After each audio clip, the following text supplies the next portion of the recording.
बिहार में कांग्रेस लंबे समय से 1990 के बाद से हाशिए पर चली गई है।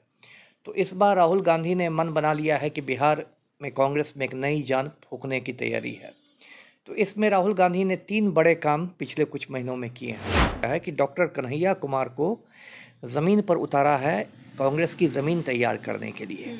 और उसी के तहत डॉक्टर कन्हैया कुमार अभी नौकरी दो पलायन रोको यात्रा पर निकले हुए हैं। अब दर्शकों को मैं डॉक्टर कन्हैया कुमार के बारे में थोड़ा बता दूं। बिहार के युवाओं में पिछले कुछ समय से काफ़ी आप देख रही आक्रोश है। 2-3 महीने से तो यहाँ बीपीएससी अभ्यर्थियों का आंदोलन चल रहा है और बिहार में ऐसी स्थिति हो गई है कि कोई भी परीक्षा होती है उसका पेपर लीक कर जाता है। सिपाही भर्ती होगी तो पेपर लीक, शिक्षक भर्ती तो पेपर लीक, बीपीएससी परीक्षा तो विवादों में। कन्हैया कुमार के आने से बाकी पार्टियां डर रही है, वो तो समझ में आ रहा है क्योंकि विपक्ष है। लेकिन कन्हैया कुमार के आने से राजद परिवार जो डर रहा है, इसको कुछ समझ में नहीं आ रहा है क्योंकि कन्हैया कुमार को वो चुनौती के रूप में देख रहे हैं। उनको डर है कि यदि कन्हैया कुमार ज़्यादा मजबूत हो गए तो हो सकता है भविष्य में वो मुख्यमंत्री का चेहरा भी बन जाए। निकट भविष्य में नहीं, लेकिन कुछ समय बाद। तो इसलिए वो लालू परिवार को थोड़ा मतलब उससे टेंशन हो रहा है। जी। लालू परिवार को डर है। अच्छा, तेजस्वी अगर बात करी जाए बिहार में तेजस्वी यादव, सम्राट चौधरी, चिराग पासवान, प्रशांत किशोर और कन्हैया कुमार की, तो इन लोगों में बेहतर कौन है? इसलिए प्रशंसक हूँ क्योंकि वो एक बहुत साधारण परिवार से, यदि आप उनको पढ़ेंगे तो बहुत ही मतलब उनका जो बैकग्राउंड रहा है, पृष्ठभूमि बहुत साधारण रही है और बहुत सामान्य परिवार से। जाके देखिए एक आम बिहारी लड़के का जो बिहट का रहने वाला है बेगूसराय का, उसके लिए जाकर जेएनयू में पहचान बनाना और फिर राष्ट्रीय स्तर पर पहचान बनाना, ये कोई मामूली बात नहीं है। और देखिए, बिहार की राजनीति में कन्हैया कुमार का नाम दर्ज हो चुका है और कन्हैया कुमार के आने से बिहार की सियासत जो है गर्मा गई है। इसी को लेकर के अभी हमारे साथ हैं अमिताभ कुमार दास जी। हम उनसे बात करेंगे कि कन्हैया कुमार के बिहार में आने पर क्या क्या बिहार की राजनीति में बदलाव होगी। सर, क्या कुछ कहेंगे आप? देखिए, दर्शकों को पता है कि इसी साल नवंबर महीने में बिहार में चुनाव होने हैं और बिहार में कांग्रेस लंबे समय से 1990 के बाद से हाशिए पर चली गई है। तो इस बार राहुल गांधी ने मन बना लिया है कि बिहार में कांग्रेस में एक नई जान फूंकने की तैयारी है। तो इसमें राहुल गांधी ने 3 बड़े काम पिछले कुछ महीनों में किए हैं। एक तो काम किया है कि बिहार कांग्रेस का प्रभारी बदल दिया है। कृष्णा अल्लावरू आ गए हैं प्रभारी बन के, जो एक आक्रामक और सक्रिय नेता है। दूसरा काम किया है कि बिहार में प्रदेश अध्यक्ष बदल दिया गया। अखिलेश सिंह की छुट्टी हो गई, राजेश राम बन गए।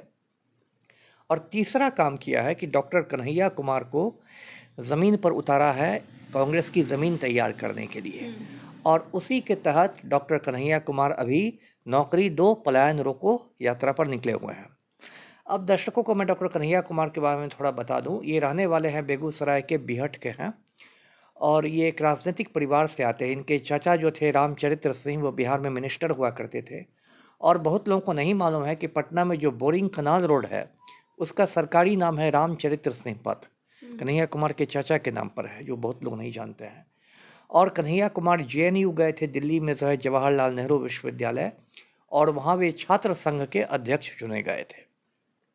लेकिन 10-12 साल पहले क्या हुआ कि उनको समझिए कि झूठे मामलों में दिल्ली पुलिस ने फंसाकर तिहाड़ जेल भेज दिया।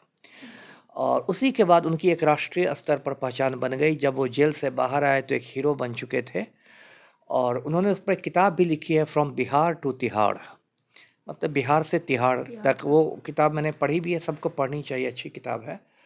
तो डॉक्टर कन्हैया कुमार की एक छवि है, एक तो पढ़े लिखे हैं ही, जेएनयू से पढ़े लिखे हैं, साफ़ सुथरी छवि है, युवा हैं, बहुत अच्छे वक्ता माने जाते हैं। तो उससे बहुत उम्मीद है राहुल गांधी को कि वो कुछ बिहार में कुछ करेंगे। और ये जो मुद्दा जो चुना गया है पलायन और नौकरी का, ये भी बहुत सोच समझ के चुना गया है क्योंकि बिहार के युवाओं में पिछले कुछ समय से काफ़ी आप देख रही आक्रोश है।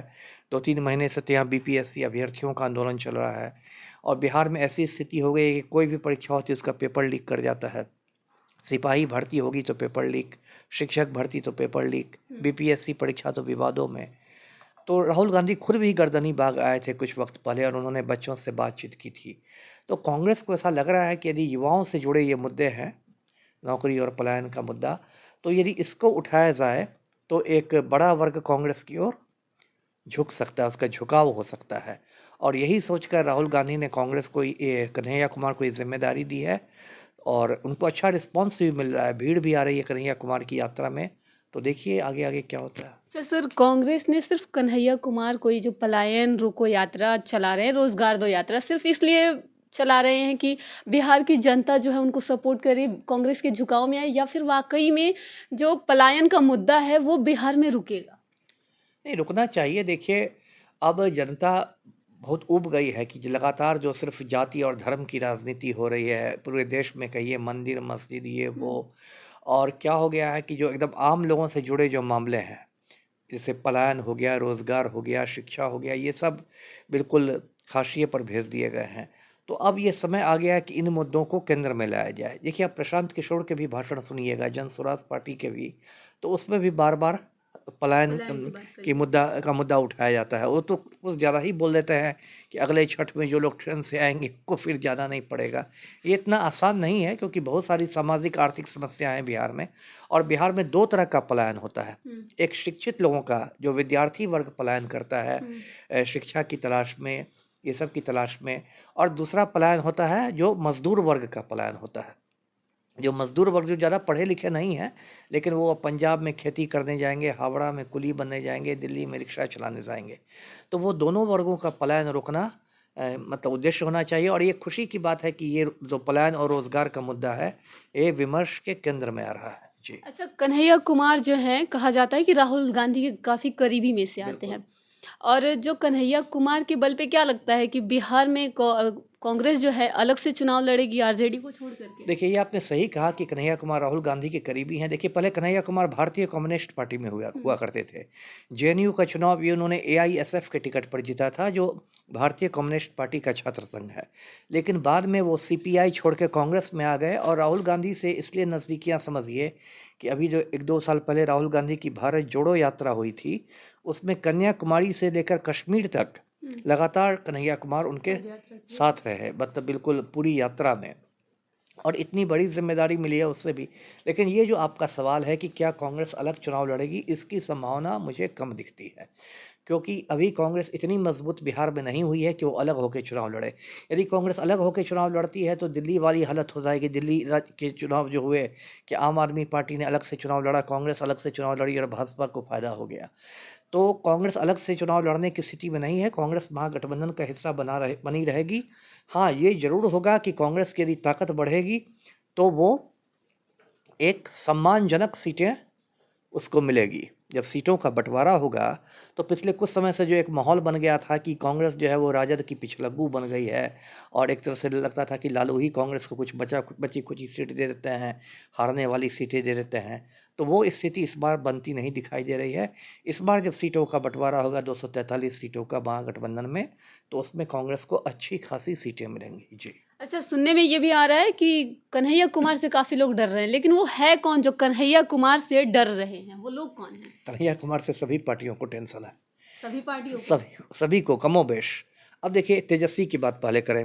पूरा लालू परिवार ही कन्हैया कुमार से डरता है, क्योंकि एक तो कन्हैया कुमार लेकिन हाँ, एक बोलिए। मिनट, एक कन्हैया कुमार युवा हैं, रोज़गार का मुद्दा उठाते हैं, और तेजस्वी भी युवा हैं और वो भी रोज़गार का मुद्दा उठाते हैं। तेजस्वी भी 2020 में आपको याद होगा घूम-घूम के कहते थे कि कैबिनेट की पहली बैठक में 10 लाख को दे दूँगा नौकरी। हुँ, और आपको याद होगा कि इसी डर की वजह से अभी जो लोकसभा चुनाव हुए पिछले साल, तो लालू यादव ने बेगूसराय से तुरंत एक कम्युनिस्ट उम्मीदवार को खड़ा करवा दिया था, जिससे कि कन्हैया कुमार को बिहार से बाहर कर दिया, जिनको दिल्ली जाके चुनाव लड़ना पड़ा।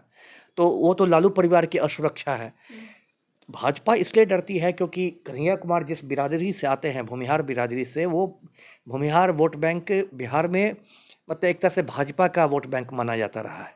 ज़्यादातर भूमिहारों के बारे में माना जाता है कि वो भाजपा को वोट देते हैं। तो भाजपा को इस बात का टेंशन है कि कहीं कन्हैया कुमार भूमिहारों को तोड़ के ना चला जाए। प्रशांत किशोर को इस बात का टेंशन है कि जो मुद्दे प्रशांत किशोर उठा रहे हैं पलायन और रोज़गार के, सेम मुद्दे को कन्हैया कुमार ने उठा लिया है। तो उससे ये एक यूएसपी बना हुआ था प्रशांत कुमार का, वो कहीं ख़त्म होता दिखाई दे रहा है। तो कन्हैया कुमार के आने से सभी पार्टियों में बेचैनी है। कुछ की बेचैनी ज़ाहिर हो रही है, कुछ की बेचैनी ढकी हुई है। जी। अच्छा, कन्हैया कुमार के आने से बाकी पार्टियाँ डर रही हैं, वो तो समझ में आ रहा है क्योंकि विपक्ष है। लेकिन कन्हैया कुमार के आने से राजद परिवार जो डर रहा है, इसको कुछ समझ में नहीं आ रहा है क्योंकि कांग्रेस जो है राजद को ही सपोर्ट कर रहा है बिहार में। नहीं, सही कहा आपने, लेकिन मेन है कि वो चाहते हैं लालू परिवार का एक ये रही कि तेजस्वी के मुकाबले कोई महागठबंधन में दूसरा बड़ा चेहरा नहीं खड़ा हो जाए। हुँ, आप समझ रही हैं बात? कहते हैं ना कि एक म्यान में दो तलवार नहीं रह सकती, तो वही बात है। लालू परिवार को लगता है कि एक महागठबंधन में दो दो युवा नेता नहीं होने चाहिए, क्योंकि कन्हैया कुमार को वो चुनौती के रूप में देख रहे हैं। उनको डर है कि यदि कन्हैया कुमार ज़्यादा मजबूत हो गए तो हो सकता है भविष्य में वो मुख्यमंत्री का चेहरा भी बन जाए, निकट भविष्य में नहीं लेकिन कुछ समय बाद। तो इसलिए वो लालू परिवार को थोड़ा मतलब उससे टेंशन हो रहा है। जी। लालू परिवार को डर है। अच्छा, तेजस्वी अगर बात करी जाए बिहार में तेजस्वी यादव, सम्राट चौधरी, चिराग पासवान, प्रशांत किशोर और कन्हैया कुमार की, तो इन लोगों में बेहतर कौन है?